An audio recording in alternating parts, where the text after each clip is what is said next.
আজকে তর্কযুক্তি গপ্পেতে আপনাদের স্বাগত জানাচ্ছি। আমি চন্দন দেবনাথ। আপনাদের এই জনপ্রিয় টক শো সন্ধ্যা ৭টায় শুরু হয়, আর আপনারা বসে থাকেন কি নিয়ে আজকে আলোচনা হবে এবং আমাদের অতিথিরা কোন বিষয় নিয়ে আজকে তর্ক বিতর্ক এবং গপ্প করবেন। সেখানে এই তর্কযুক্তি গপ্পতে বিষয়টা যখন তর্ক এবং থাকে যুক্তি, পাশাপাশি গপ্পের আকারেও আলোচনা হয়।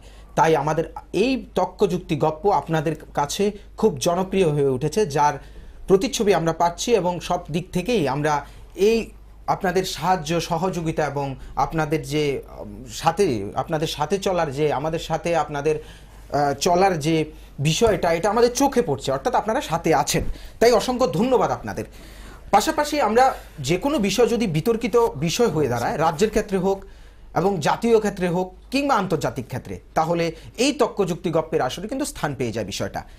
আজকের যে আলোচনার বিষয়টা, এটা কিন্তু একেবারেই বিতর্কিত বিষয়। পাশাপাশি রাজ্যের ক্ষেত্রে এটা বর্তমান পরিস্থিতিতে সংবাদ মাধ্যমগুলোতে, পাশাপাশি রাজ্য রাজনীতিতে অনেকভাবে চর্চিত হচ্ছে। বিষয়টা কি? বিষয়টা আসলে সংবাদ মাধ্যম, যেখানে সংবাদ মাধ্যমের স্বাধীনতা এবং শাসকের রক্তচক্ষু, এই যে বিষয়টার উপর আজকে আমরা আলোচনা করব এবং এই বিষয়ের আলোচনা করার কারণটা আমরা একটু অবগত হচ্ছি কেন আজকে আমরা এই সংবাদ মাধ্যমের স্বাধীনতা এবং শাসকের রক্তচক্ষু এই বিষয়ের উপর আলোচনা করব। আসলে বিষয়টা হচ্ছে, ঠিক কিছুদিন আগে আমরা লক্ষ্য করেছি রাজ্যের বাম বিধায়ক, অর্থাৎ উনি প্রবীণ, পাশাপাশি প্রতিম বিধায়ক বাধারঘাটের, এবং উনি কি করেছেন, একটা কাজ করেছেন যে বিষয়টা আমাদের খুব চোখে পড়েছে। এটা হচ্ছে ফেসবুকের মধ্যে উনি একটা পোস্ট করেছেন যেখানে ভ্যানগার্ডের নাম উনি লিখেছেন এবং এই ক্ষেত্রে কিছু কথা উনি নথিভুক্ত করেছেন এবং যেটা আমরা আপনাদেরকে দেখাবো স্ক্রিনে। এই বিষয়টা যখন উঠে আসে তখন সংবাদ বেরোতে থাকে এবং সংবাদের স্বাধীনতা নিয়ে প্রশ্ন থাকে এবং ডেইলি দেশের কথা যেটাকে নিয়েও আমাদের সংবাদ পরিবেশন হয়, যেটাতে সংবাদ মাধ্যমের উপর আলোচনা হয় ওদের স্বাধীনতা নিয়ে এবং সংবাদ মাধ্যমের স্বাধীনতা বা সংবাদ মাধ্যম নিয়ে আলোচনা হয়, এরপরেই বিতর্ক দানা বাঁধে। আজকে এই বিষয়ে আলোচনা করবেন, আমাদের সাথে আছেন আর তর্কযুক্তি গপ্পেতে একেবারে ডান দিক থেকে প্রণব সরকার, যিনি বরিষ্ঠ সাংবাদিক। স্বাগত জানাচ্ছি প্রণববাবু। আছেন সন্দীপ দত্ত চৌধুরী, যিনি পেশায় আইনজীবী এবং রাজনৈতিক বিশ্লেষক, পাশাপাশি তিনি সামাজিক বিভিন্ন বিষয় নিয়ে আলোচনা করেন। স্বাগত জানাচ্ছি সন্দীপবাবু। যে বিষয়টা নিয়ে আলোচনা, সংবাদ মাধ্যমের স্বাধীনতা এবং শাসকের রক্তচক্ষু, আপনি দীর্ঘদিন ধরে এই সংবাদ জগতের সাথে যুক্ত স্যার। আমরা বুঝতে চাইব, ট্রাম্প থেকে শুরু করে জাতীয় রাজনীতি, পাশাপাশি রাজ্যের ক্ষেত্রে আজকে যে কিছুদিন আগে যে ঘটনাটা ঘটলো, এরকম ঘটনায় রাজ্যে সংবাদ মাধ্যমের উপর আক্রমণের ঘটনাও দেখেছি আমরা। আর এই ঘটনার সাথে কোথাও না কোথাও আপনি কোনো মিল খুঁজে পাচ্ছেন কি? দেখুন, যেখানেই সিপিএম আছে সেখানে সংবাদ মাধ্যমগুলো যদি তাদের স্থাবক, তাদের পৃষ্ঠপোষক না হয়, তাদের উপর আক্রমণ শানিত করেছে। এটা ওয়েস্ট বেঙ্গলও করেছে, ওরা কেরলে করেছে, ত্রিপুরাতেও করছে। আজকের প্রাসঙ্গিক আলোচনা যেহেতু ভ্যানগার্ডকে নিয়ে, আমিও নিউজটি দেখেছি, আপনাদের একটি বিজ্ঞাপন, একটা ক্যাসেট, সেখানে খুব আঙ্গিকে এবং ইঙ্গিতে একটা ব্যাপারকে বোঝানো হয়েছে।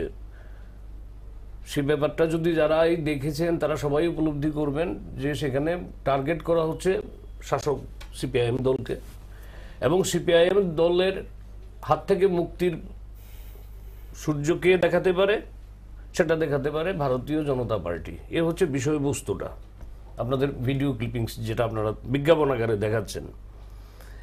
তা এখন সংবাদ মাধ্যম তো ধরুন সমাজের দর্পণ। প্রণববাবু কোন নিউজটা করবেন, কোন নিউজটা আমার পক্ষে যাবে, কোন নিউজটা চন্দনবাবু করবেন আমার পক্ষে যাবে, তার জন্য তো সংবাদ মাধ্যম না।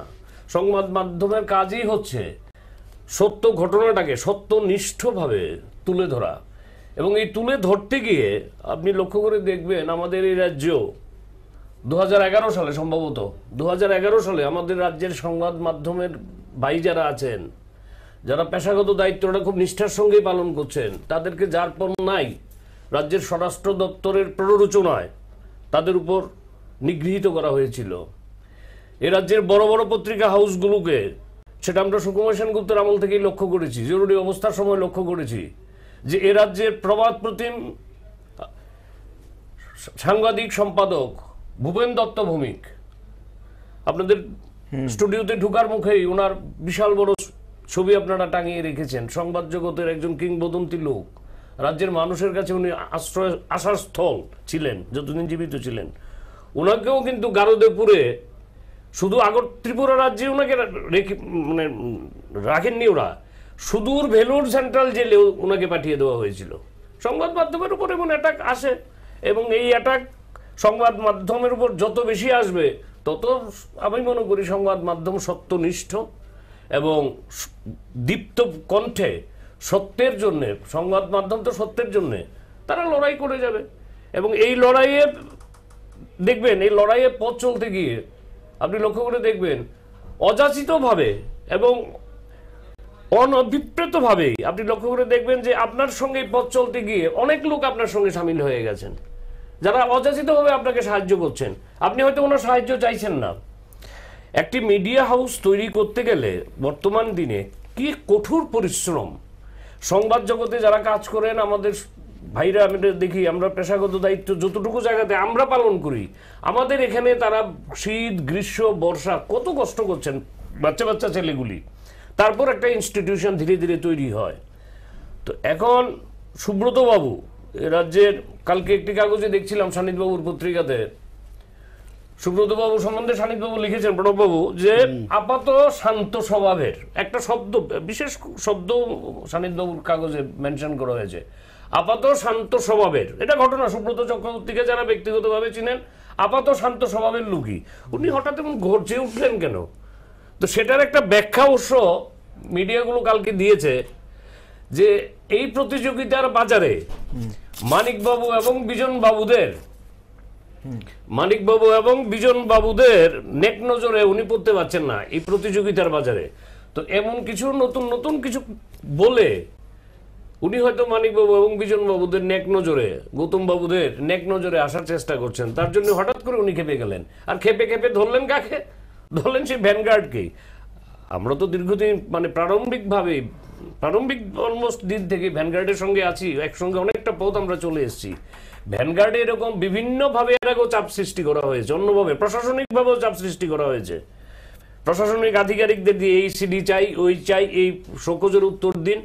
ভ্যানগার্ডের জয়যাত্রা কিন্তু আটকে রাখতে পারেনি, ভ্যানগার্ডের জয়যাত্রা চলছেই, এবং এটা রাজ্যের শুভবুদ্ধি সম্পন্ন এবং বুদ্ধিজীবী মানুষ ভ্যানগার্ডের সঙ্গে আছেন, তারা থাকবেন। এই সমস্ত হুমকি টুমকি দিয়ে ভ্যানগার্ডকে তো মানা যাবে না। ঠিক আছে, আপনার কাছে আসবো সন্দীপবাবু। যাবো প্রণববাবুর কাছে। প্রণববাবু, যে বিষয়টা সন্দীপবাবু বললেন যে ভ্যানগার্ডকে আটকানো যাবে না, বিষয়টা সেটাতে আমরা যাচ্ছি না। বিশেষ করে ভ্যানগার্ড বিষয়টা, বা আমাদের আজকে যারা দেখছেন তারা বলবেন শুধু ভ্যানগার্ড নিয়ে কথা বলছে। যেখানে রাজ্যে সংবাদ মাধ্যমের উপর আক্রমণের ঘটনা আমরা বারবার দেখেছি। আমরা দেখেছি সংবাদ মাধ্যমের কর্মীদের, সাংবাদিকদের কিভাবে পেটানো হয়েছে, এবং আপনারাও একটা ঘটনার এখানে আমাদের কাছে আছে, যেটা বটতলা ওয়াটার রিসোর্সের অফিসের সামনে ভ্যানগার্ডের সাংবাদিকদের পাশাপাশি অন্যান্য সাংবাদিকদের মানে মাফিয়ার আক্রমণের প্রতিবাদে আপনারা বসেছিলেন। এই প্রতিবাদে যখন রাস্তায় বসেছিলেন, এরপরই মাফিয়াদের গ্রেপ্তার করা হয়েছিল, এবং এ নিয়েও শোনা যায় এই মাফিয়াদের গ্রেপ্তারটাতেও শাসক দলীয় গোষ্ঠী দ্বন্দ্বের ফলাফলই। কিন্তু আবার আমরা দেখেছি যে এই রাজ্যের মধ্যে সাংবাদিকদের কি রূঢ়ভাবে পুলিশ লাগিয়ে হোক অন্যভাবে হোক আক্রমণ করা হয়েছে। বিষয়টা হচ্ছে ঘুরে ফিরে সংবাদ জগৎ এবং সাংবাদিকদের উপরেই কেন শাসক দলের এই রক্তচক্ষু, এই বিষয়টা। ঘটনা হলো এই যে তুমি যে বলেছো যে এই ওয়াটার রিসোর্স অফিসের সামনে, আমি ব্যক্তিগতভাবে এখন পর্যন্ত 9 থেকে 10 বার বসেছি, একবার না, আমি 9 থেকে 10 বার রাস্তায় বসেছি। ভুবন দত্ত ভৌমিক আজকে নেই, ওনার সাথে মিছিল থেকে শুরু করে বহু আন্দোলনের সাথে আমি যুক্ত ছিলাম। তো সংবাদপত্রের উপর আক্রমণটাকে বা সাংবাদিকের উপর আক্রমণটাকে আমি বিভিন্ন দৃষ্টিভঙ্গি থেকে দেখি। আমি আইসোলেটেডলি কোনো একজনকে বিচ্ছিন্নভাবে দেখি না। দেখা গেছে আমেরিকার যে নির্বাচন হয়েছিল, ট্রাম্পও ইলেকশনের সময় বা জিতার আগে বা পরে মিডিয়াকে নিয়ে অনেক কুৎসিত ভাষায় উনি কথা বলেছেন। ইরাক ইরান যুদ্ধ, সিরিয়ার যুদ্ধ, এইসব ঘটনাতে অনেক সাংবাদিক প্রাণ হারিয়েছেন। ভারতবর্ষেও এখন পর্যন্ত বেশ কয়েকজন সাংবাদিক বিভিন্ন ঘটনায় আততায়ীদের হাতে গুলিতে, আততায়ীদের আক্রমণে ওরা নিহত হয়েছেন। সংবাদপত্র বা সাংবাদিকতা একটা প্রফেশন। তো এই প্রফেশনের সাথে যারা যুক্ত আছেন সাংবাদিকরা, তারা একটা ঝুঁকি নিয়ে কাজ করেন। তাহলে কাজ করতে গেলে বিভিন্ন দিক থেকে আক্রমণগুলো আসে। এই যে আক্রমণগুলো আসে, তো এগুলোকে আমরা দেখি প্রফেশনাল হ্যাজার্ড, এগুলোকে আমরা ফেস করি, এগুলোকে আমরা ভয় পাই না বা ততটা গুরুত্ব দিই না। এগুলো আসবে। একটা সংবাদ মিডিয়া হাউস বা একটা সংবাদপত্র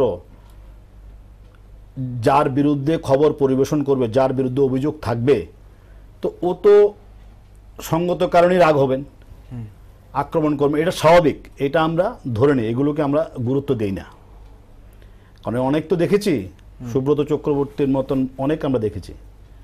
কিন্তু এই যে পোস্টটা নিয়ে কথা হচ্ছে, এই পোস্টটা হলো বিপজ্জনক। কারণ কি, এই যে বিজ্ঞাপনটা, এই বিজ্ঞাপনটা দিয়েছে হলো একটা পলিটিক্যাল পার্টি। এটার দায়বদ্ধতা, বক্তব্য, স্ক্রিপ্ট, যারা অভিনয় করেছে, পুরো দায়টা হলো একটা পার্টির। এর সাথে না ভ্যানগার্ড না কোনো চ্যানেলের কোনো যোগাযোগ নেই। এবং ওই বিজ্ঞাপনটা আমি ভালো করে দেখেছি, আমাদের চ্যানেলে এটা চলছে। আমি দেখেছি যে ওই বিজ্ঞাপনের যার ক্রেডিবিলিটি থাকা উচিত, যার মানে ক্রেডেন্সিয়াল থাকা উচিত, ও নিজেই বলেছেন আমার বিজ্ঞাপন। এখানে অমিত শাহর ছবি আছে, প্রধানমন্ত্রীর ছবি আছে, বিপ্লব দেবের ছবি আছে, ওরা নিজেরাই বলছেন আমি দিচ্ছি, সুনীল দেওয়াদের ছবি আছে। সুব্রত বাবুর যদি কোনো রাগ হয়ে থাকে তো ওদের উপরে রাগটা হবে, এই রাগ তো কোনো ভ্যানগার্ডের উপরে আসে না। সুব্রত চক্রবর্তীরা যদি একটা বিজ্ঞাপন দেয়, আমরা যদি না চালাই, তাহলে ওনারা বলতে পারতো ওনারা তো আমাদের দেন না, দিলে তো আমরা চালাবো। তা এটার সাথে পোস্টটা আমি দেখেছি যে ভ্যানগার্ড দিয়ে শুরু করেছে। তো ভ্যানগার্ডের দোষটা কোথায়? না, সেখানে আছে যে মানে এই হাত দেখে রাখুন, 2018-র পর এই হাত, এগুলো আমরা অনেক দেখেছি। এগুলো আমরা অনেক দেখেছি, বহু ইলেকশন আমরা দেখেছি, ইলেকশনের পরেও দেখেছি, এগুলো আমরা দেখেছি। এগুলো আমরা জানি এগুলো কিভাবে আমরা ফেস করতে হয়, এগুলো আমরা জানি। কারণ সুব্রত চক্রবর্তী কি মাপের লিডার, এগুলো আমরা জানি। উনি তো আপনি বলেছেন শুরুতে এমএলএ, উনি এমএলএ না, কিন্তু প্রাক্তন একসময় ছিলেন, জিততে পারেননি উনি। না, ওই সময় প্রাক্তন যেহেতু ওনাকে রাখা হয়েছে, কারণ প্রাক্তন আমি প্রাক্তনই চাই, জিততে পারেন না, জিততে পারেন না উনি। আমার বক্তব্য হলো যে এই ধরনের বক্তব্য রেখে একটা প্ররোচনা সৃষ্টি করা হচ্ছে। এই নির্বাচনের আগে একটা মিডিয়ার উপরে একটা চাপ সৃষ্টি করা হচ্ছে, ভয় সৃষ্টি করা হচ্ছে, আতঙ্ক সৃষ্টি করা হচ্ছে।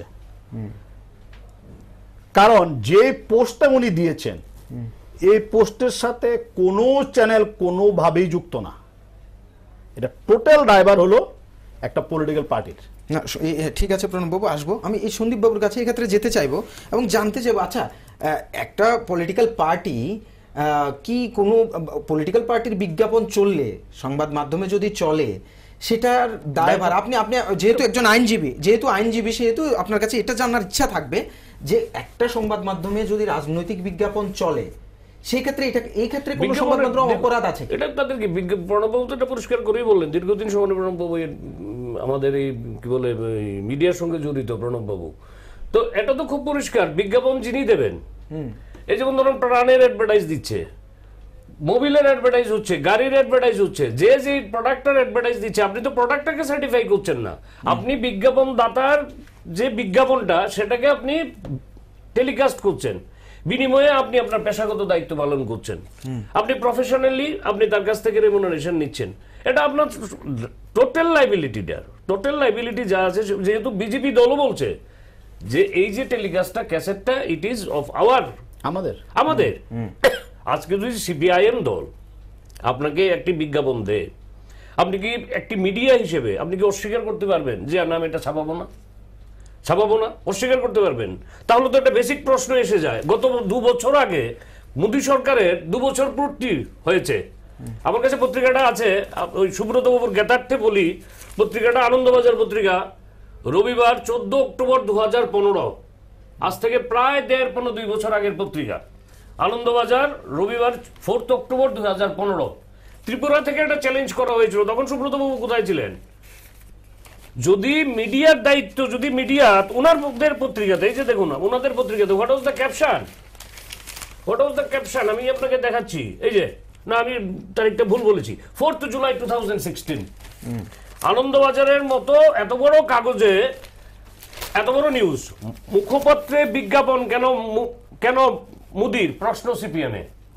2 বছর পূর্তি উপলক্ষে সেন্ট্রাল গভর্নমেন্ট যে বিজ্ঞাপন দিয়েছেন, সে বিজ্ঞাপন সিপিআইএম দলের মুখপত্রে প্রকাশিত হয়েছে। সিপিআইএম দল কিন্তু বলে যে পত্রিকাটা আমরা প্রকাশ করি, তাদের প্রকাশিত পত্রিকাতে মোদির অ্যাডভার্টাইজ করছেন, আর সকাল সন্ধ্যা মোদির আদ্য শ্রাদ্ধ করছেন। যদি আপনি বলেন কিভাবে আপনি বিজ্ঞাপন দিলেন, যে এটা আমাদের পেশাগত দায়িত্ব, আমরা সমস্ত কিছু অ্যাডভার্টাইজ করি, যে আমার কাছে আসবে তার অ্যাডভার্টাইজমেন্ট দিই। যদি এত ন্যায়নিষ্ঠ প্রশ্ন আসে, মোদির এত বিরোধিতা, তাহলে মোদির বিজ্ঞাপন কেন আপনার মুখপত্রে কোনো শক্তিতে আসবে? আপনার ডেলি দেশের কথাতে আসবে 2 বছর পূর্তি উপলক্ষে। তার মানে কি, সিপিআইএম দল হতে পারে, তার পত্রিকাটা যেটা সিপিআইএম দলের দ্বারা পাবলিশড হতে পারে, কিন্তু সোফার দ্য বিজ্ঞাপন ইজ কনসার্ন, তার কোনো দায়ভার সিপিআইএম দলের নেই। এটা তো পরিষ্কার এই নিউজ থেকে ওরা প্রকাশ করেছে, এবং এই প্রশ্ন প্রকাশ করার কাছে তৎকালীন সময়ে উঠেছিল, উনি বলেছেন এটা বিজ্ঞাপন। তো বিজ্ঞাপনের ক্ষেত্রে কি আপনি কোনো বাদ বিচার করতে পারেন যে আমি যখন আপনি ইলেকট্রনিক্স বা প্রিন্ট মিডিয়া, যে আমি সিপিআইএম দলের বিজ্ঞাপন প্রকাশ করব না? আপনার ভ্যানগার্ডে যদি সিপিআইএম দল এটি ক্যাসেট দিয়ে বলে, তারপরও পলিটিক্যাল বিজ্ঞাপনের একটা নিয়ম আছে, নিয়মটা আইন আছে। আইনটা কখন? আইনটা হলো যখন ইলেকশনে কোড অফ কন্ডাক্ট শুরু হয়ে যায়, তখন যদি কোনো পলিটিক্যাল পার্টি বিজ্ঞাপন দেয়, আমরা ওদেরকে বলি তোমরা ইলেকশন কমিশন থেকে প্রপার পারমিশন এনে আমাকে সঙ্গে পারমিশন আমাদের এনক্লোজ করে দাও। আদারওয়াইজ কোনো বার্ন নাই। ওরা কি বলেছে, আমাদের একটা গভর্নমেন্টকে সরিয়ে বিজেপি গভর্নমেন্টকে, তো ওরা একটা দিক না যে না না সুশাসনের জন্য এই সরকারকে আবার রাখো, আবার 24 বছর রাখো না, দেখ না। এখন আপনি যদি ভ্যানগার্ডে সেটাকে পাবলিশ না করেন, তখন আপনাকে বলা যাবে যে আপনি পক্ষপাত দুষ্ট। আর তাছাড়া উনি যে বলছেন যে এই হাতটা চিনে রাখুন, মানে কি হাত, কার হাত এটা? উনি কি বলতে চাইছেন? এই ধরনের যে প্ররোচনা সৃষ্টি করছে, উনি এটা সামলাতে পারবেন তো? পরে আমরা এরকম বহু দেখেছি ত্রিপুরা রাজ্যে, এবং প্রত্যেকটা ইস্যুতে সরকারকে পিছু হটতে হয়েছে। আমি দায়িত্ব নিয়ে বলছি, একটা দেখাক না, একটা ঘটনা ঘটিয়ে ওনারা দেখাক না, আমি তখন বুঝবো যে ইয়েস ওদের সাহস আছে। আচ্ছা, এক্ষেত্রে প্রণববাবু, এই যে ওনার ফেসবুকে পোস্ট, পাশাপাশি কিছুদিন, ঠিক কয়েকটা দিন, 1-2টা দিন পরেই দেশের কথার মধ্যে সাংবাদিকতা এবং সংবাদপত্র নিয়ে বৈদ্যুতিক এবং একটা খুব সুন্দর করে একটা মানে বিষয় আসলে লেখা হয়েছে। এই দুটোর মধ্যে কোথাও যোগসাজশ দেখছেন কি? না, আমি যোগসাজশ আছে কিনা সেটা পরবর্তী সময়ে পর্যায়ে ফেজ বাই ফেজ আমরা দেখতে পারবো। আমরাও নজর রাখছি টোটাল পরিস্থিতির উপর। কিন্তু এই যে দেশগতাতে যে পর্যবেক্ষণে যে এটা লেখা হয়েছে, আমি এটা পড়েছি, ওরা যাদের বুর্জুয়া মিডিয়া বলছে, ক্ষমতা আসার আগে সিপিএম পার্টি এইসব বুর্জুয়া মিডিয়ার উপর সবচেয়ে বেশি নির্ভরশীল ছিল। তখন এগুলো ছিল সত্যবাদী মিডিয়া, তখন এইসব প্রগতিশীল মিডিয়া, তখন এইসব মিডিয়া হাউসের ওদের অবস্থান ছিল, প্রতিদিন যাতায়াত ছিল, বন্ধুত্ব ছিল। 24 বছরে ক্ষমতার পরে ওরা এখন মনে হয়েছে এইসব মিডিয়া হলো বুর্জুয়া মিডিয়া। তো এই প্রশ্নটা 24 বছর আগে এই লেখাটা লেখলো না কেন যে এইসব মিডিয়াগুলো বুর্জুয়া মিডিয়া? আমি অনেকগুলো পোস্ট, ওদের বক্তব্য, লেখা সবগুলো আমরা দেখেছি। আমি জানি না ভারতবর্ষের কোনো রাজ্যে এই ধরনের পরিস্থিতি তৈরি হয়েছে কিনা, কিন্তু আমাদের রাজ্যে যে পরিস্থিতি তৈরি হয়েছে সেটা কিন্তু গণতন্ত্রের পক্ষে অত্যন্ত বিপজ্জনক। মিডিয়ার স্বাধীনতার পক্ষে এটা মোটেই কিন্তু সুখকর না, মোটেই সুখকর না। মিডিয়াকে যেভাবে একটা পক্ষপাত করে দেওয়ার চেষ্টা হচ্ছে শুরু থেকে, আজকে না, এটা একাংশ মিডিয়াকে এই প্রেস মিটে গোপনে গোপনে ডাকবে, একাংশ মিডিয়াকে নিয়ে মিটিং করবে। এই যে মিডিয়ার মধ্যে যে একটা উপদল তৈরি করা, ভারতবর্ষে কোনো স্টেটে নেই। আমি ভারতবর্ষের মিডিয়া মিটিংয়ে এমন কোনো স্টেট নিয়ে আমি যাইনি, এমন কোনো মানে স্টেটের সাংবাদিকটা নেই যার সাথে আমার যোগাযোগ নেই আজকের দিন পর্যন্ত। আমি ওদের মিটিংয়ে গেছি, ন্যাশনাল মিটিংয়ে গেছি, এবং রিজনাল কনফারেন্স তো আমি রেগুলার যাই। এই ধরনের পরিস্থিতি ওনারা যখন শুনে ওনারা সারপ্রাইজ হয়ে যায়। কিছুদিন আগে, কয়েক মাস আগে, প্রেস কাউন্সিলের ফুল বডি ত্রিপুরাতে এসেছিল। আচ্ছা, শুনেন ঘটনাটা। আমি প্রেস কাউন্সিলের চেয়ারম্যানের সাথে দিল্লিতে, উনি সুপ্রিম কোর্টের রিটায়ার্ড জাস্টিস, আমি পার্সোনালি 3 বার মিটিং করেছি, মানে দেখা করেছি। আমি বললাম যে স্যার, ত্রিপুরার এই হলো পরিস্থিতি, তুমি একবার ত্রিপুরাতে আসো। তো উনি আমার কথা মানে গুরুত্বই দিচ্ছেন না। উনি মানে ওনার কাছে বিষয়টা কিরকম লাগছে, যেটা হতে পারে না, এটা হতে পারে না, যেটা হতে পারে না। না, কারণ এই ধরনের সিচুয়েশন কোনোদিন প্রেস কাউন্সিলে যায়নি। আমি 3 বার দেখা করেছি দিল্লিতে। দেখা করার পর উনি এবার আমার প্রেসারে বা রিকোয়েস্টে পরে উনি আমাকে বলেছেন যে yes, I will come. Yes, I will come. এবং প্রেস কাউন্সিলের যে সুবর্ণ জয়ন্তী আমি আগরতলা থেকে শুরু করতে চাই। আচ্ছা আচ্ছা, আমি বলছি ঠিক আছে, ভালো, আপনি আসেন। তখন উনি বলেছেন, কখন বলেছেন, যখন একজন টিসিএস অফিসার মিডিয়াকে বলেছে যে টয়লেট পেপার ওই খয়ের পঙ্কজ চক্রবর্তী, এই কেসটা ছিল আমার প্রেস কাউন্সিলে। তখন কেসের জন্য আমার যেতে হতো দিল্লিতে। তখন উনি কেসটা উনি ততটা গুরুত্ব দেননি প্রথম দিন। কিন্তু সেকেন্ড হাফে যখন রাজ্য সরকারের কমিশনাররা এবং স্ট্যান্ডিং কাউন্সিল গোপাল সিংরা যখন ওই টয়লেট পেপারের পক্ষে দাঁড়িয়েছে, তখন আদারওয়াইজ উনি বলছেন তাহলে গভর্নমেন্ট মনে করছে যে ত্রিপুরা সংলগ্ন টয়লেট পেপার, তাহলে আমি ত্রিপুরা যাব। আমি বলছিলাম স্যার, তুমি তো আমার কথা বিশ্বাস করছো না, তুমি আসো। তখন উনি বলছেন যে আমি ফুল টিম নিয়ে যাব। এবং ত্রিপুরা একমাত্র স্টেট যে প্রেস কাউন্সিলের ফুল টিম ভিজিট করেছে। এবং প্রেস কাউন্সিলের সুবর্ণ জয়ন্তী বর্ষ ত্রিপুরা থেকে শুরু করেছি আমরা, এখনো চলছে সারা ভারতবর্ষে। না ঠিক আছে প্রণববাবু, না শুনুন না, হ্যাঁ। তখন উনি এসে ত্রিপুরার মিডিয়ার পরিস্থিতি দেখে গেছে, কি পরিস্থিতি দেখে গেছে। ওপেনলি উনি আগরতলা প্রেস ক্লাবে সাংবাদিক সম্মেলন করে বলেছে, এই টয়লেট পেপার ইস্যু নিয়ে বলেছে। আমি এই ম্যাটারটাকে আমি প্রেস কাউন্সিলে নিয়ে যাব। আমি প্রেস কাউন্সিলে নিয়ে যাব, কারণ এটা খুব বিপজ্জনক ট্রেন্ড। যতক্ষণ এটা সোশ্যাল মিডিয়াতে ছিল ততক্ষণ এটা প্রেস কাউন্সিল এখতিয়ারভুক্ত হয় না। যখন এটা প্রিন্ট মিডিয়াতে বেরিয়ে গেছে, তখন আমি ডিসিশন নিয়েছি যে আমি এটা প্রেস কাউন্সিলের নোটিশে নেব। প্রেস কাউন্সিলকে আমি জানাবো যে ত্রিপুরা এই পরিস্থিতি। প্রেস কাউন্সিল আমাকে আশ্বাস দিয়েছে, আমি বলছি আজকে ইলেকশনের আগে এইসব পোস্ট, তো ইলেকশন আগে প্রেস কাউন্সিলের টিম বাই রোটেশন আগরতলায় থাকবে, by rotation. Press council already committed to us. ঠিক আছে, অবশ্যই আমরা ঠিক বিরতির পর আমরা ফিরবো এবং আলোচনা করবো এই বিষয়ে। ছোট্ট একটা বিরতি নিচ্ছি, বিরতির পর আলোচনায় ফিরে আসবো, সঙ্গে থাকবেন। বিরতির পর আলোচনায় ফিরে এসেছি। আমরা আলোচনা করছিলাম সংবাদ মাধ্যমের স্বাধীনতা ও শাসকের রক্তচক্ষু এই বিষয়ে। আসলে বিষয়টি তখনই বিতর্কের বিষয় হয়ে দাঁড়ায় এবং আলোচনায় আজকে স্থান পায় যখন একটি ফেসবুকের মধ্যে পোস্ট করা হয় এবং ওই পোস্ট থেকে কে পোস্টটা করেছিলেন বাম নেতা, উনি প্রবীণ, পাশাপাশি ওনাকে ঠিক বাধারঘাট অঞ্চলের তাবড় নেতা বলে জানা হয় এবং ওনাকে সেই মর্যাদা দেওয়া হতো। কিন্তু ওনার একটি পোস্ট আজকে বিতর্কের বিষয় হয়ে দাঁড়িয়েছে। কি পোস্ট করেছিলেন? আপনারা অবশ্যই স্ক্রিনে দেখছেন যে ভ্যানগার্ডের বিষয়ে উনি একটা পোস্ট করেছিলেন এবং সেখানে উস্কানিমূলক একটা শব্দ আছে যে 18-র পরে দেখে নেওয়া, এই হাত দেখে নিন, মানে এই বিষয়গুলো আছে এবং এর পরে কিন্তু বিতর্ক দানা বাঁধে। পাশাপাশি বিভিন্ন সংবাদ মাধ্যম এ নিয়ে আলোচনা করে। আসলে যখন সংবাদ মাধ্যমের উপর আক্রমণের বিষয় হয়ে আক্রমণ হয়, তখন হয়তো এটাকে পুলিশ প্রশাসন বা অন্যান্য কিছুকে সংঘবদ্ধ দেখা হয় যে এগুলির জন্য আক্রমণ হয়েছে।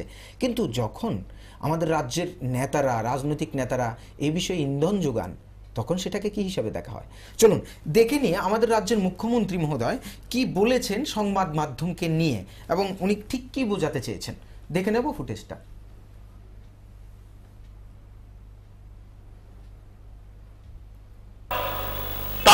নীতি পাল্টাবার জন্য লড়াই হচ্ছে। এই লড়াইয়ের সংবাদ তারা যে মিডিয়া নিয়ন্ত্রণ করে, সাধারণ যারা এখান থেকে খবর নেই যে আমার ছবি টবি নিচ্ছে, তাদের কিচ্ছু করার ক্ষমতা নেই। আমি জানি এই ছবি সেখানে দেখানো হবে কিনা, আমাদের এই বক্তব্য সেখানে ট্রান্সমিট করা হবে কিনা, আমার এই বন্ধুটির কিচ্ছু করার ক্ষমতা নাই। মালিক সব নিয়ন্ত্রণ করবে। আর আমাদের এখানে যারা মালিক, তাদের মাথার উপর আরো বড় মালিক আছে, তারাই শেষ মালিক। এভাবে আপনারা দেখছেন এবং একটা বিষয় আপনারা শুনতে পেলেন যে মালিক আর শ্রমিক, অর্থাৎ যারা কাজ করে এই সংবাদ মাধ্যমে, ওইখানেও শ্রেণী শোষণ এবং শ্রেণীর বিভাজনের উনি তত্ত্ব আনছেন। অর্থাৎ যেখানে সংবাদ মাধ্যমের উপরে আঘাত হানার মতো কথা যে 2018-র পর দেখে নেওয়া বা ওই হাত দেখে নিন, এরকম বিষয় আসলে হয়তো জনসাধারণকে সেই বিষয়ে উত্ত্যক্ত করা যায়। কিন্তু মিডিয়া হাউসের ভিতরে যদি শ্রেণী শোষণের বাহানা করা যায় তাহলে সেটা আরও সুন্দর রূপ নেয়, যেটা এখন দেখলাম, যেটা মালিক এবং শ্রমিক শ্রেণীর মধ্যে একটা বিভাজন উনি করতে চেয়েছেন এবং বলতে চেয়েছেন। জানি না, এটা নিয়ে অতিথিরা বলবেন আসলে উনি কী চেয়েছেন। আচ্ছা প্রণববাবু, আপনার কাছে যাব। আপনারা মিডিয়া হাউস চালান এবং দীর্ঘদিন ধরে আপনারা এই সংবাদ মাধ্যমের সাথে যুক্ত। সেই ক্ষেত্রে একটি মিডিয়া হাউসের মধ্যে কি যিনি কর্মনির্ধারক, ওনার চিন্তাধারার পুরো পরিস্ফুটন কি মিডিয়া হাউসে পড়ে, নাকি যারা কর্মী আছে ওনাদের আপনার বেতন বা তাদের স্বাধীনতা, তাদের চিন্তাধারার উপরও আপনারা খেয়াল করেন? ত্রিপুরা এটা ছোট্ট রাজ্য, 37-38 লক্ষ লোকের বাস। রাজ্যের মাননীয় মুখ্যমন্ত্রীর বক্তব্য, যে বক্তব্যের আপনারা দেখিয়েছেন, যে জায়গাতে উনি বলেছেন সেখানে আমি ছিলাম, আমি এটা শুনেছি। মুখ্যমন্ত্রী জানি না মানে কি বলতে চেয়েছেন, যে মালিকের উপর মালিক আছে, মানে কি ইন্ডিকেট করতে চেয়েছেন এটা আমি জানি না। এবং উনি নিজেই একটা সময় বলতেন যে ত্রিপুরার সব ছোট কনসার্ন, ছোট ওদের প্রতিষ্ঠান, ওদের সমস্যা অনেক, এগুলো একসময় মুখ্যমন্ত্রী বলতেন।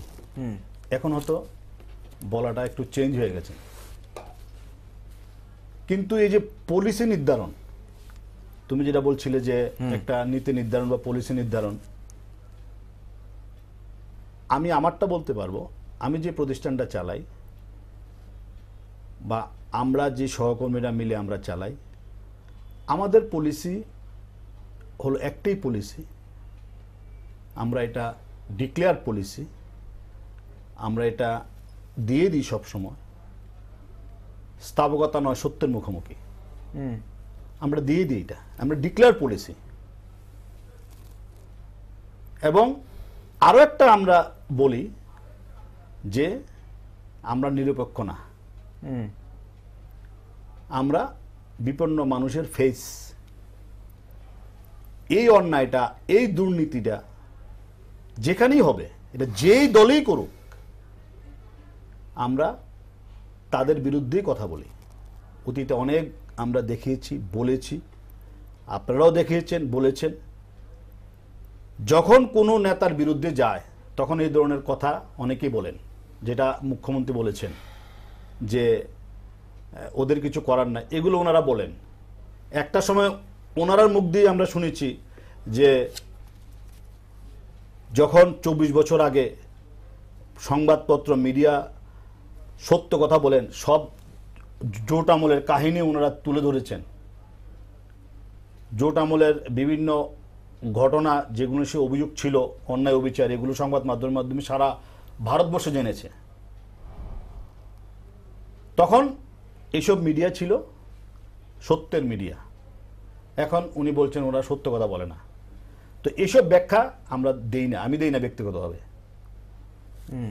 না, এখানে আমরা জানতে চাইবো, এটাই বুঝতে চাইছি যে ওনার সাংবাদিকদের প্রতি যারা রিপোর্টার বা ক্যামেরাম্যান বা সাংবাদিক যারা মিডিয়া হাউসের মালিক না, শুধু সংবাদের জন্য যান, ওনাদের প্রতি এতটাই দরদ যদি হয় এবং এই বিষয়টা ওনাকে খুব ছুঁয়েছে মনে, যে এরা কিছু মানে করতে পারে না, একেবারে নিরুপায়, শুধুমাত্র কর্মনির্ধারকের উপর নির্ভর করতে হয়, ওরা কত টাকায় বেতন পায়, কী পায়, এই বিষয়টা উনি তুলে ধরেছেন, অর্থাৎ শ্রেণী সংগ্রামের ওই বিষয়। আচ্ছা, এই যে এতটা দরদ যদি হয়ে থাকে, তাহলে সাংবাদিকদের উপর এই মর্মান্তিক বিভিন্নভাবে আক্রমণের পর এখান থেকে চুপ করে থাকা হয় কেন?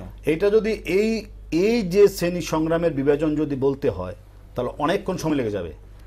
আজকে মিডিয়ার সাথে যুক্ত আছে হাজার হাজার কর্মচারী, হাজার, ওদের জীবন জীবিকা।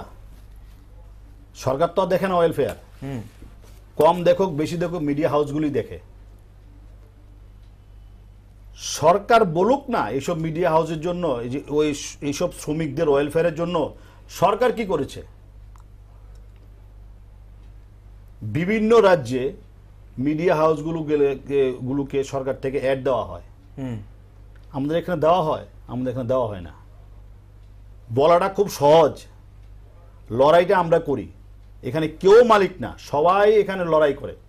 আপনার যেরকম লড়াই করেন, আপনার কনসার্নের যে মেইন জায়গা আছে উনিও লড়াই করেন। প্রতিদিন লড়াই করতে হয় আমাদের।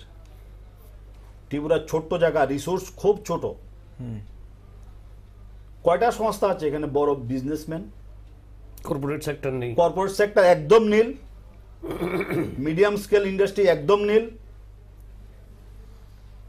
আর যেসব স্মল স্কেল ইন্ডাস্ট্রি আছে ওদেরকেও বলে দেওয়া হয় কাদের কাদের অ্যাডভার্টাইজমেন্ট দিতে হবে, ওটাও নির্ধারিত।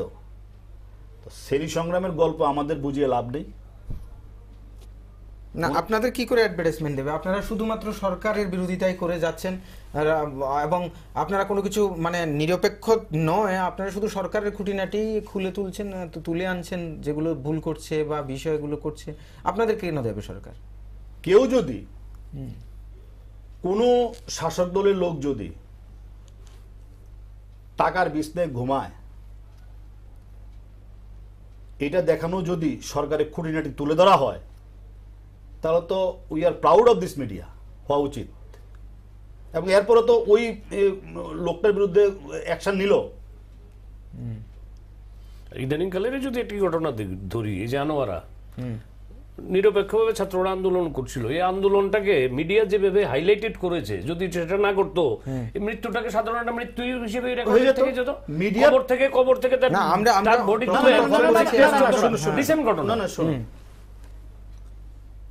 কবর থেকে তুলে এনে দুইবার পোস্টমর্টমের ইতিহাস ত্রিপুরা যে কি আছে, এটা সম্ভব হয়েছে অনলি ফর মিডিয়া। চন্দ্রবাড়ি কালীবাড়ি ঘটনা, চন্দ্রপুর কালীবাড়ি ঘটনার সোমা মজুমদার বিচার পেত না যদি মিডিয়া না থাকতো। এটা ঘটনা মিডিয়ার। আজকে তুমি ধরে নাও ত্রিপুরায় যে 3 দিনের জন্য সব মিডিয়া বন্ধ, কি হবে তাহলে? ধরে নাও সব মিডিয়া বন্ধ, যত অন্যায়, যত অবিচার, যত করাপশন এই 3 দিনের মধ্যেই হবে।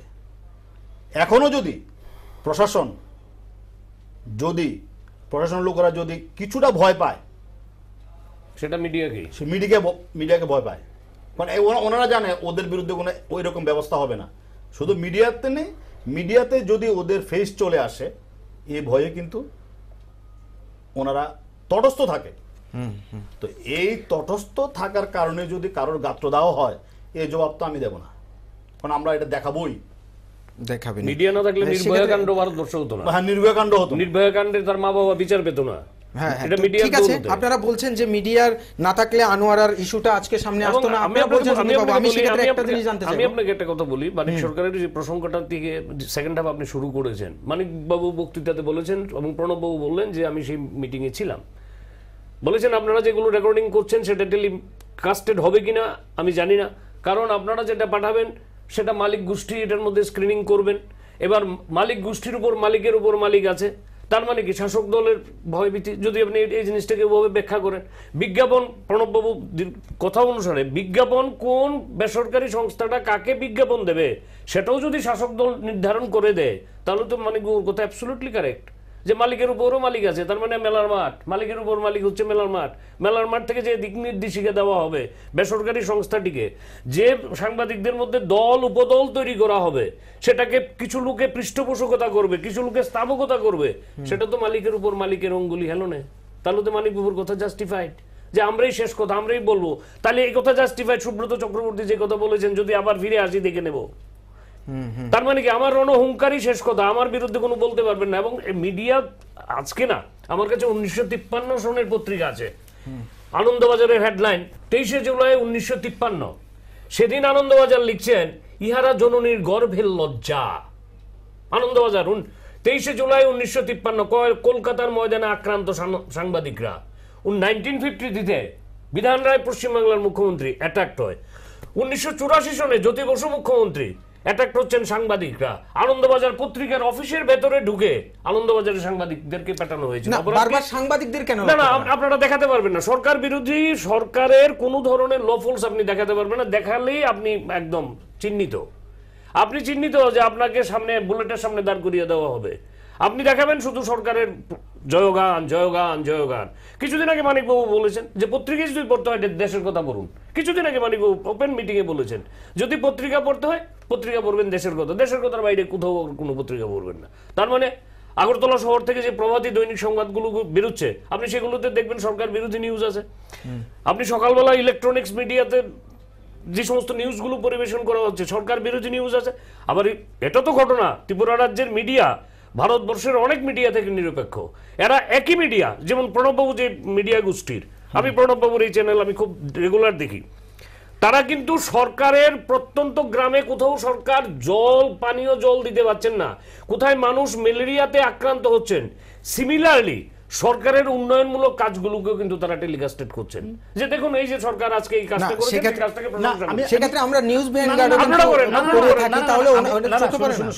আমি জাস্ট এখানে আসার আগে সিপিএম পার্টির সর্বভারতীয় সম্পাদক সীতারাম ইয়েচুরি আক্রান্ত হয়েছেন দিল্লি গোপালন ভবনে। যেই আমাদের চ্যানেলে এটা টেলিকাস্ট হলো, আমাকে সিপিএম পার্টির থেকে ফোন করলো, রাজ্য কমিটির একজন নেতা আমাকে ফোন করলো, ফোন করে বলেছেন যে আমরা এটার প্রতিবাদে সারা রাজ্যে বিক্ষোভ শুরু করেছি, তোমরা এটাও দেখাও। তাহলে সিপিএম যখন আক্রান্ত হয় এই খবরটা তো আমরাই পৌঁছে দিচ্ছি এখানে মানুষের কাছে। আমরা তো নিউজটা তো অন্যভাবে দেখাতে পারতাম, আমরা তো যা ঘটা। তাহলে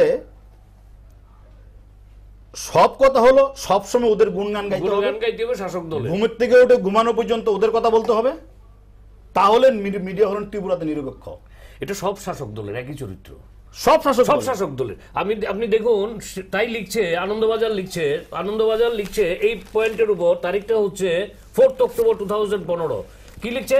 শাসক বদলেছে পতাকার রং, কিন্তু বদল হয়নি ধর্মের। বিধানচন্দ্র রায় থেকে জ্যোতি বসু, বুদ্ধদেব ভট্টাচার্য হয়ে এখন মমতা বন্দ্যোপাধ্যায়, সেই ট্রেডিশন সমানে চলছে। তার মানে একই শাসক দলের চরিত্র। এটা আমার রাজ্যে সুকুমার সেনগুপ্তের হাতে যেমন ভুবন দত্ত ভূমিকে বেলুড়ে চলে যেতে হয়, আমার রাজ্যে মানিক সরকারের হাত আমলেও বলে দেওয়া হয় যে কোন মিডিয়াতে কোন জিনিসটা পাইলে। কিছুদিন আগে ওই নবান্ন অভিযানের সময় সাংবাদিকরা আক্রান্ত হয়েছিল, এটার আমরা প্রতিবাদ করেছি, আমরা নিউজ দেখিয়েছি। আমি একটা সাংবাদিকদের সংগঠনের আমি রাজ্য সম্পাদক, আমি নিজে বিবৃতি দিয়েছি এবং ওই বিবৃতি কপি আমি কলকাতায় পাঠিয়েছি। কেন সাংবাদিকদের, আপনি দেখুন প্রণববাবু স্ক্রিনে, কেন সাংবাদিকদের অবস্থানে বসতে হবে? তারা তো বলেনি যে আমার বেতন বাড়াও, তারা তো বলেনি যে আমাকে গ্রুপ ইন্স্যুরেন্সের আওতায় আনো। আর কিছুদিন বাদে বাদে কেন সাংবাদিকদের রাস্তার মাঝখানে বসতে হয়? তাদের নিজস্ব পেশাগত দায়িত্বের প্রশ্ন না তো যে অর্থকরীর জন্য রাস্তায় গিয়ে বসতে হবে? শাসকের অঙ্গুলি নির্দেশের বিরুদ্ধে তারা যখন সোচ্চার হন, তারা আক্রান্ত হন, তাদেরকে লাঠিপেটা করা হয়, তখন তারা বাধ্য হয়ে মানুষের দরবারে গিয়ে মানুষের কাছে বিচার। তারা কোথায় যাবেন? আমরা তো পত্রিকা দেখে সেটা আমাদের সিদ্ধান্ত নিয়ে নিই। আপনার টেলিকাস্টিং করছেন, আপনার একটা দেখে আমি আমার সিদ্ধান্ত নিয়ে নেব। ইয়েস, সুব্রত চক্রবর্তী যে কথাটা বলেছেন সে কথাটা ঠিক বলেননি, আমি আমার সিদ্ধান্ত নিলাম। কিংবা আরেকজন ভিউয়ার আছেন যিনি দেখে বলবেন যে না সুব্রত বাবু ঠিকই বলেছেন, মিডিয়ার যথেষ্ট বারবারন্ত। তার মানে we can form the opinion. আপনার টেলিকাস্টিং দেখে প্রণব বাবু কালকে সকালে যে প্রভাতী কাগজটা বের করবেন সেটা দেখে একটা মানুষ পক্ষে বা বিপক্ষে সিদ্ধান্ত নিতে পারেন। কিন্তু আপনারা যখন সিদ্ধান্তের জন্য দাঁড়ান, আপনারা কার কাছে গিয়ে দাঁড়াবেন? আপনারা তো আমাদেরকে সিদ্ধান্ত নিতে সুবিধা করছেন, হেল্প করছেন। আজকে এই নিউজটাকে আমি কন্ডেম করি, এটাও আপনার জন্য। এই নিউজটাকে আমি প্রশংসা করি, সেটাও আপনার জন্য। কিন্তু আপনি যখন পেশাগত দায়িত্ব পালন করতে গিয়ে, এটা আজকে প্রণব বাবু বরিষ্ঠ সাংবাদিক হয়ে গেছেন, গতকাল প্রণব বাবু নতুন সাংবাদিক ছিলেন, আগামীকাল আরেকটি নতুন সাংবাদিক আসবেন। তার পেশাগত দায়িত্ব পালন করার ক্ষেত্রে শাসক দল যদি বারবার এরকম করে, শাসক দলের লোকের নামটা শুধু পরিবর্তন হয়, সুকুমার সেনগুপ্ত থেকে সমীর বর্মন, সমীর বর্মন থেকে মানিক সরকার, আপনাদের উপর তাহলে সেক্ষেত্রে সংবাদ মাধ্যম কতটুকু নিরপেক্ষ থেকে কাজ করতে পারবে? এবং পাশাপাশি সংবাদ মাধ্যমের উপর নিরপেক্ষ থেকে কাজ করে দেখেই একটি আনন্দবাজার গোষ্ঠী বন্ধ হয় না। আনন্দবাজার পত্রিকা অফিসের ভেতর ঢুকে গিয়ে আক্রান্ত হয়েছিল সিপিএম জ্যোতি বসুর আমলে, আনন্দবাজার পত্রিকা গোষ্ঠী বন্ধ হয় না। দৈনিক সংবাদের উপর অ্যাটাক করা হয়েছিল, দৈনিক সংবাদ পত্রিকা অফিসে ঢুকে দৈনিক সংবাদকে আগুন দিয়ে পুড়িয়ে দেওয়া হয়েছিল। দৈনিক সংবাদ পত্রিকা অফিস বন্ধ হয়নি। আপনার ভ্যানগার্ডকে ধমক দেওয়া হচ্ছে, ভ্যানগার্ড কিন্তু বন্ধ হবে না। যেটা হচ্ছে যে আমাদের যখন আমরা সংবাদ পরিবেশন করি, সেক্ষেত্রে আমাদের সরকারের শাসক দলের বা সরকারের যারা সরকারে আছে তাদের পজিটিভ আছে, এবং যেগুলো মানুষের দুর্দশার কারণ হচ্ছে বা হচ্ছে না, ভুল ত্রুটি আছে, এগুলো দেখাবো। সেই ক্ষেত্রে যদি কেউ একটা বিজ্ঞাপন দেয়, এই দায়িত্ব আমাদের। এই যে স্ক্রিনে আপনারা দেখেছেন বিজ্ঞাপন উপরে লেখা আছে এবং নিয়ম কানুন মেনে, আপনি প্রণব বাবু বলছে ওনার চ্যানেলও চলছে, তাহলে সেই ক্ষেত্রে ভ্যানগার্ডের উপরে হাত দেখে নাও হাত, এবং এইভাবে হুমকি স্বরূপ। আমি বলছি এই পোস্টটা একদম পরিকল্পিত, সুপরিকল্পিত পোস্ট, প্রয়োজনা সৃষ্টি করার জন্য পোস্ট, এবং এই পোস্টের পিছনে কোনো ব্যক্তিগত উদ্দেশ্য আছে। কিন্তু আজকে আপনারা সময় চলে গেল, তারপরেও কিন্তু পার্টি অফিস থেকে সুব্রত বাবু দিয়েছেন, সুব্রত বাবু আজকে দিয়েছেন, হ্যাঁ দিয়েছেন, ফেসবুকে দিয়েছেন যে উনি না এই ভ্যানগার্ডকে বলতে যাননি, এটা উনি যারা করেছে বা রাজনৈতিক দলকে উনি দলের হাত দেখার কথা বলেছেন, উনি ফেসবুক পোস্টে দিয়েছেন। ঠিক আছে, ভালো কথা। উনি যদি এই কথা দিয়ে থাকেন, প্রথম দিন কেন উনি ভ্যানগার্ডের নামটা দিল ভাই? এবং আরেকটা মাঝখানে একটা লাইন আছে, সুযোগতে বললে হবে না তো, এই ধরনের বিজ্ঞাপন কি দেখানো যায়? তাহলে এটা কি ওদের বিরুদ্ধে গেছে? এটা তো মিডিয়ার বিরুদ্ধে গেছে, মিডিয়াকে অ্যাটাক করা হয়েছে। আপনি পোস্টটা দেখেন তো। হ্যাঁ, পোস্টটা চলছে স্ক্রিনে, পোস্টের মধ্যে মাঝখানে পরিষ্কার আছে যে এই ধরনের বিজ্ঞাপন কি দেখানো। এটা কি সুব্রত পারমিশন দেবে আমাদের? সুব্রত কি আমাদের বস? আপনি কোনটা দেখাবেন? আমরা হাইলি এডুকেটেড যারা মিডিয়া চালাই, সুব্রত বাবু থেকে তো অনেক গুণ বেশি এডুকেটেড। আমরা জানি কোনটা কত দূর চালাতে হবে, কতটা চালাতে হবে না। আমাদের সুব্রত বাবু জ্ঞান দেবে যে কোনটা চালাবো কোনটা চালাবো না। 30 বছর সাংবাদিকতা করার পর উনি তো, আমার পরিষ্কার এ ব্যাপারে 2-3টা দাবি আছে। নিঃশর্ত ক্ষমা চাইতে হবে, পোস্ট উইথড্র করতে হবে। কারণ উনি যদি মনে করে পার্টির বিরুদ্ধে, ওনার যখন খুশি পার্টির বিরুদ্ধে দেখ, আমাদের কোনো বক্তব্য নেই, কিন্তু ওনার এটার মধ্যে লেখা আছে, ভ্যানগার্ড কথাটা আছে, আর আছে এই ধরনের বিজ্ঞাপন কি দেখানো যায় নাকি। তারপরে দুটোকে ক্লাব করেছেন উনি একসঙ্গে, দুটোকে একসাথে ক্লাব করেছেন, আমাদের এবং বিজেপিকে ক্লাব করেছেন। উনি বিজেপিকে ধরুন, উনি রাজনীতি করেন, যা খুশি করুক ওনার, বিজেপিকে আমাদের কোনো বক্তব্য। উনি আরেকটা বিজ্ঞাপন দেখ না কালকে এনে, উনি এটা কাজ করুক না, ডিফামেশন করে দিক না বিজেপির পার্টি অফিসের, ডিফামেশন করে দেখ না, ডিফামেশন। এটা তো যদি উনি মনে করেন derogative to the prestige and dignity of the CPM party, উনি আরামসে কোর্টে চলে যান না, মানহানির মামলা করে দিন না বিপ্লব দেব, সুনীল দেওধরের বিরুদ্ধে। ভ্যানগার্ডকে কেন? আর এটা ভাবার কোনো কারণ নেই। প্রেস কাউন্সিলের কিন্তু ত্রিপুরার প্রতি কিন্তু সাংঘাতিক রকম নজর আছে। আমি বারবার বলছি, একবার কিন্তু পঙ্কজ চক্রবর্তীকে কিন্তু গভর্নমেন্ট সেভ দিতে পারেনি, ওর বিরুদ্ধে গভর্নমেন্ট অ্যাকশন নিতে হয়েছে, লক্ষ লক্ষ টাকা খরচ করে ওর পক্ষে অ্যাডভোকেট দিয়ে কমিশনারকে পাঠিয়েও ওকে বাঁচাতে পারেনি। ভারতবর্ষের গণতন্ত্র এখন অনেক শক্তিশালী।